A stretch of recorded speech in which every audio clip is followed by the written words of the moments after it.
Bismillahirrahmanirrahim. Assalamualaikum warahmatullahi wabarakatuh. Baiklah, saya Amirul Fikranit, NIM 421922 akan mempresentasikan makalah kami yang berjudul Peradaban Islam pada masa Nabi Muhammad SAW pada abad 610 sampai abad 632 Masehi. Yang pertama itulah peradaban Islam periode Mekkah dan Madinah. Yaitu yang pertama periode Mekkah. Pada periode ini 3 tahun pertama dakwah Islam dilakukan secara sembunyi-sembunyi. Nabi Muhammad SAW mulai melaksanakan dakwah Islam di lingkungan keluarga, mula-mula yaitu istri beliau, yaitu Khadijah, yang menerima dakwah beliau. Kemudian Ali bin Abi Thalib, Abu Bakar sahabat beliau, lalu Zaid bekas budak beliau. Di samping itu juga banyak orang yang masuk Islam dengan perantaraan Abu Bakar yang terkenal dengan julukan As-Sabiqun Al-Awwalun, atau artinya adalah orang-orang yang lebih dahulu masuk Islam. Mereka adalah Utsman bin Affan, Zubair bin Awan, Sa'ad bin Abi Waqqas, Abdurrahman bin Auf, Talhah bin Ubaidillah, Abu Ubaidah bin Jarrah, dan Al-Arkam bin Abil Arkam yang rumahnya dijadikan markas untuk berdakwah atau rumah Arkam. Kemudian setelah turun ayat 94 surah Al-Hijr, Nabi Muhammad SAW memulai dakwah secara terang-terangan. Dalam menyebarkan agama Islam, Nabi Muhammad melakukannya dengan 3 cara. Di antaranya adalah yang pertama itu rahasia. Pada tahapan ini Nabi menyampaikannya hanya pada kalangan keluarganya sendiri dan teman dekatnya. Yang kedua adalah semi rahasia. Beliau menyebarkan agama Islam dalam ruang lingkup yang lebih luas, termasuk Bani Muthalib dan Bani Hashim. Yang ketiga itu adalah terang-terangan atau demonstratif. Nabi dalam berdakwah secara terang-terangan ke segenap lapisan masyarakat, baik kaum bangsawan maupun hamba sahaya. Dakwah yang disampaikan Nabi ini mendapatkan penolakan masyarakat Quraisy dalam berbagai cara. Penolakan tersebut diantaranya adalah, yang pertama itu adalah lunak. Cara ini dilakukan dengan menyebar propaganda bahwa Nabi Muhammad adalah seorang pembohong, penjahat, dan juga pembuat perpecahan di kalangan bangsa Arab dan lainnya. Yang kedua adalah semi lunak, yaitu dengan membujuk Nabi Muhammad untuk menghentikan dakwahnya Islamiyah. Yang ketiga adalah kasar atau keji, yaitu dengan melakukan penyiksaan atau penganiayaan baik secara fisik maupun non-fisik. Dakwah yang dilakukan oleh Nabi Muhammad SAW tidak mudah karena mendapat tantangan dari kaum kafir Quraisy. Hal tersebut timbul karena beberapa faktor, yaitu sebagai berikut. Yang pertama adalah bidang politik kekuasaan. Mereka tidak dapat membedakan antara kenabian dan kekuasaan. Mereka mengira bahwa tunduk kepada seruan Nabi Muhammad SAW berarti tunduk kepada kepemimpinan Bani Abdul Muthalib. Yang kedua adalah sosial atau persamaan derajat sosial. Nabi Muhammad SAW menyerukan persamaan hak antara bangsawan dan hamba sahaya. Yang ketiga adalah agama dan keyakinan. Para pemimpin Quraisy tidak mau percaya ataupun mengakui serta tidak menerima ajaran tentang kebangkitan kembali dan pembalasan di akhirat. Yang keempat adalah budaya. Taklid kepada nenek moyang adalah kebiasaan yang berurat akar pada bangsa Arab, sehingga sangat berat bagi mereka untuk meninggalkan agama nenek moyang dan mengikuti agama Islam. Yang terakhir adalah ekonomi. Pemahat dan penjual patung memandang Islam sebagai penghalang rezeki. Selanjutnya adalah periode Madinah. Sebab utama Rasulullah SAW bersama para sahabat melakukan hijrah ke Madinah, diantaranya adalah yang pertama itu adalah perbedaan iklim di kedua kota mempercepat dilakukannya hijrah.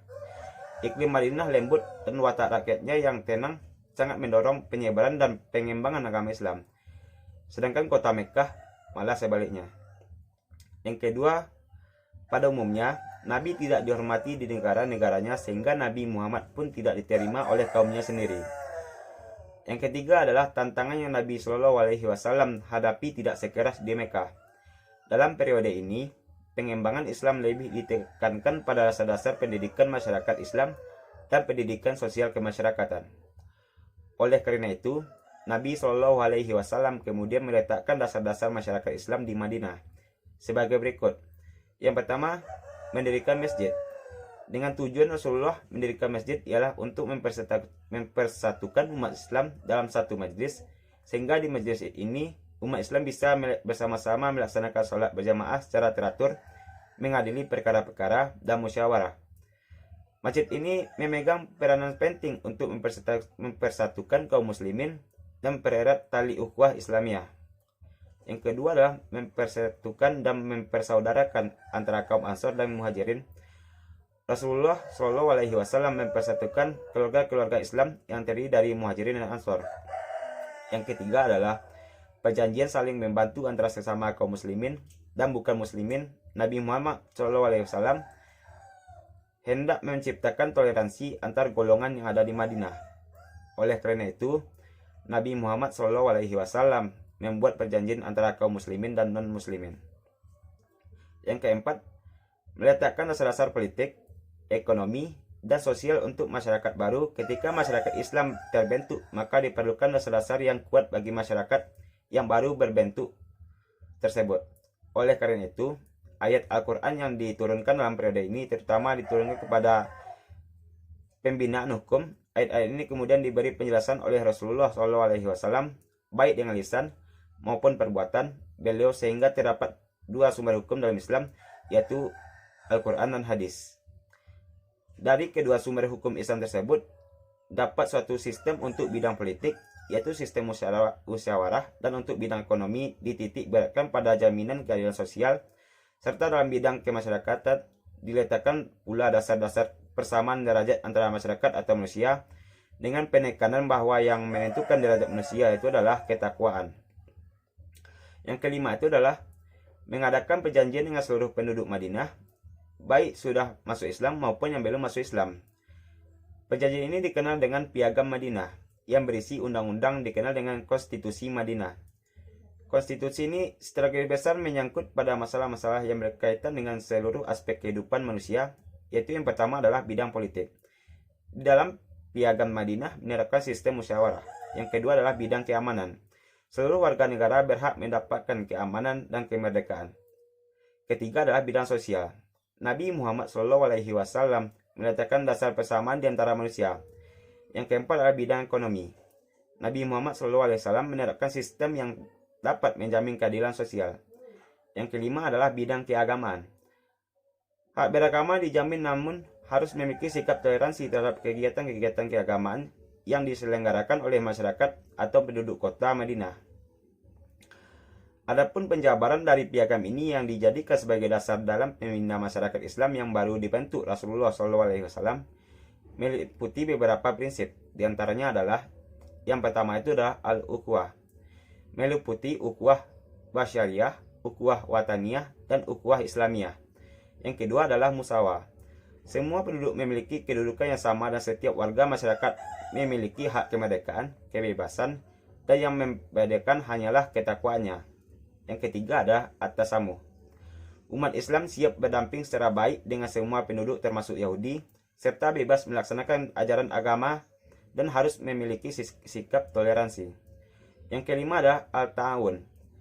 Semua penduduk harus saling tolong-menolong dalam hal kebaikan. Dan selanjutnya adalah at-tasyawur. Jika ada persoalan dalam negara, harus melakukan musyawarah. Dan yang terakhir adalah al-adalah, berkaitan erat dengan hak dan kewajiban setiap individu dalam kehidupan bermasyarakat atau adil. Yang kedua itu adalah perperangan dalam Islam. Dalam menjalankan misi kenabiannya, Rasulullah SAW sering sekali mendapatkan tantangan dari orang-orang kafir. Bahkan saat Islam sudah mulai berkembang, para kaum kafir terus saja berusaha untuk menghancurkan serta memecah belah persatuan umat Islam. Dalam sejarah perkembangan Islam, Rasulullah SAW pernah beberapa kali terlibat dan turun ke medan perang demi memerang orang-orang kafir yang mencoba untuk menghancurkan kaum muslimin. Hal ini merupakan beberapa orang di masa sekarang seringkali menganggap bahwa Rasulullah SAW adalah seorang yang sangat suka sekali menggunakan cara-cara kekerasan demi melancarkan misinya. Ditambah lagi masalah maraknya aksi-aksi terorisme yang dilakukan oleh segelintir orang yang mengaku orang-orang muslim dan mengatasnamakan jihad yang kebenarannya adalah orang-orang yang merusak citra Islam di mata dunia. Karena Islam yang sesungguhnya adalah mengajarkan kedamaian. Perang jihad pada masa Rasulullah SAW dilakukan dengan alasan karena mereka atau orang-orang kafir selalu saja mencoba untuk memerangi kaum muslimin.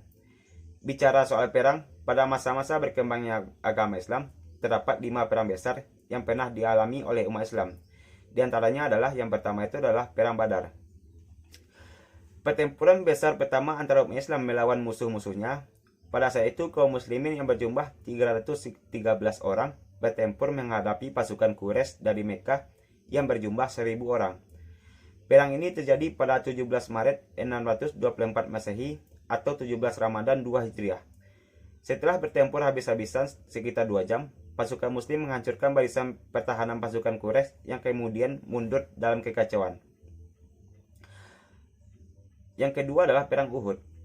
Pertempuran pecah antara kaum muslimin dan kaum kafir Quraisy pada tanggal 22 Maret 625 Masehi atau 7 Syawal 3 Hijriah. Pertempuran ini terjadi kurang lebih setahun lebih seminggu setelah pertempuran Badar. Tentara Islam berjumlah 700 orang, sedangkan tentara kafir berjumlah 3000 orang. Tentara Islam dipimpin langsung oleh Rasulullah, sedangkan tentara kafir dipimpin oleh Abu Sufyan. Selanjutnya adalah pertempuran Mu'tah. Adalah perang antara kaum muslimin melawan tentara Kekaisaran Romawi. Perang ini terjadi pada 629 Masehi atau 5 Jumadil Awal 8 Hijriah di dekat kampung yang bernama Mu'tah, di sebelah timur sungai Yordan dan Al-Karak. Perang Mu'tah merupakan pendahuluan dan jalan pembuka untuk menaklukkan negeri-negeri Nasrani. Selanjutnya adalah Perang Khandak. Terjadi pada bulan Syawal tahun 5 Hijriah atau pada tahun 627 Masehi. Pengepungan Madinah ini dipelopori oleh pasukan gabungan antara kaum kafir Quraisy, Mekah, dan Yahudi Bani Nadir atau Al-Ahzab. Pengepungan Madinah dimulai pada tanggal 31 Maret 627 Hijriah dan berakhir setelah 27 hari. 20 pimpinan Yahudi Bani Nadir datang ke Mekah untuk melakukan provokasi agar kaum kafir mau bersatu untuk menumpas kaum muslimin. Pimpinan Yahudi Bani Nadir juga mendatangi Bani Ghatafan dan mengajak mereka untuk melakukan apa yang mereka serukan kepada orang-orang Quraisy. Selanjutnya adalah Perang Tabuk atau juga Ekspedisi Tabuk. Ekspedisi yang dilakukan oleh umat Islam pimpinan Muhammad pada 630 Masehi atau 9 Hijriah ke Tabuk yang sekarang terletak di wilayah Arab Saudi Barat Laut. Romawi memiliki kekuatan militer paling besar dan pada saat itu. Perang Tabuk merupakan kelanjutan dari Perang Mu'tah. Kaum muslimin mendengar persiapan besar-besaran yang dilakukan oleh pasukan Romawi dan Raja Ghassan. Informasi tentang jumlah pasukan yang dihimpun adalah sekitar 40.000 personel. Keadaan semakin kritis karena suasana kemarau. Kaum muslimin tengah berada di tengah kesulitan dan kekurangan pangan. Selanjutnya adalah misi dakwah Nabi serta masa terakhir kenabian. Rasulullah SAW memiliki pribadi yang mulia dan akhlak yang terpuji. Oleh karena itulah, beliau merupakan uswatun hasanah, atau artinya adalah contoh teladan yang baik bagi umat manusia. Adapun misi dakwah Nabi SAW yakni sebagai berikut. Yang pertama itu adalah Nabi Muhammad SAW untuk membangun manusia mulia. Nabi Muhammad SAW berdakwah dalam masyarakat yang tidak beradab, diliputi kebodohan atau jahiliyah. Sebab dalam masyarakat itu tidak mengenal aturan yang mencerminkan keluhuran, budi pekerti atau ajaran yang merefleksikan perlindungan terhadap kemanusiaan. Sebaliknya, yang berlaku adalah hukum dan budaya layaknya orang primitif. Masyarakat jahiliyah pada masa itu mengukur kemuliaan manusia dengan melihat sejauh mana kekuatan dan kekayaan meskipun keduanya didapat dengan cara yang zalim dan tidak manusiawi. Tetapi kemudian Islam datang dan Nabi Muhammad SAW secara perlahan memberi pengertian dan memperbaiki akhlak mereka. Sebagaimana sabda beliau, Innama bu'istu i'tammi solihal akhlak. Sesungguhnya aku diutus untuk menyempurnakan akhlak yang baik. Yang kedua adalah Nabi Muhammad SAW sebagai pembawa kedamaian. Islam adalah agama yang sangat menganjurkan agar hidup penuh dengan kedamaian. Oleh karena itu, Islam memberi ketentuan yang jelas sekiranya terjadi pertentangan antara individu, masyarakat, atau dunia secara keseluruhan. Dalam menghadapi pertentangan, Islam memberi alternatif yang tepat dan yang sangat berkesan. Ialah dengan cara berdamai. Firman Allah di dalam Al-Quran surat Al-Anfal ayat 61 yang artinya adalah, dan jika mereka condong kepada perdamaian, maka condonglah kepadanya dan bertakwalah kepada Allah. Selanjutnya adalah perjuangan Nabi Muhammad SAW dan para sahabat dalam menghadapi masyarakat Mekah. Pada awalnya, perjuangan dakwah Nabi di Mekah dilakukan secara sembunyi-sembunyi, mengingat jumlah pemeluk Islam masih sedikit. Setelah berangsur-angsur, jumlah pemeluk Islam bertambah. Dakwah dilakukan secara terang-terangan. Rasulullah SAW bersama para sahabatnya menyampaikan risalah Islam kepada masyarakat Mekah. Sebagian di antara mereka mengikuti jejak Nabi dan para sahabatnya memeluk Islam, namun sebagian lain mengambil jalan menentang perjuangan Nabi. Berikut ini adalah perjuangan Nabi dan para sahabat menghadapi masyarakat Mekah ketika Nabi Muhammad SAW belum melakukan hijrah maupun setelah hijrah ke Madinah. Haji Wada, Rasulullah SAW bersabda, yang pertama adalah sempurnakanlah kehendak Allah untuk mensucikan jiwa-jiwa umat dari kotoran-kotoran paganisme dan kebiasaan-kebiasaan jahiliyah, menerangi jiwa-jiwa itu dengan cahaya iman, dan membakarnya dengan nyalanya api cinta dan kasih sayang. Allah pun mengizinkan nabinya untuk berhaji yang sebelumnya belum pernah beliau lakukan sesama Islam. Setelah Rasulullah SAW selesai dakwah, Rasulullah mengumumkan niatnya untuk melaksanakan haji yang mabrur. Maka pada saat itu manusia berbondong-bondong menuju ke Madinah, yang semua hendak ikut beliau. Pada hari Sabtu, 4 hari sebelum habisnya bulan Zulqa'dah, beliau berkemas-kemas untuk berangkat dengan menyiapkan bekal perjalanan berminyak dan mengenakan mantel. Yang kedua adalah sebelum wafat Nabi SAW memberikan wasiat kepada sahabat dan para jamaah salat Jumat, terutama wasiat yang diberikan Nabi SAW yaitu kepada istrinya yaitu Aisyah. Di antara wasiat Nabi SAW pada khutbah Jumat adalah takwalah, zikrullah, membaca Al-Quran, dan jangan banyak tertawa, jihad, dan mencintai orang miskin, dan seterusnya. Baiklah, mungkin sekian yang dapat saya sampaikan. Apabila terdapat kesalahan saya mohon maaf. Wabillahi taufiq wal hidayah. Wassalamualaikum warahmatullahi wabarakatuh.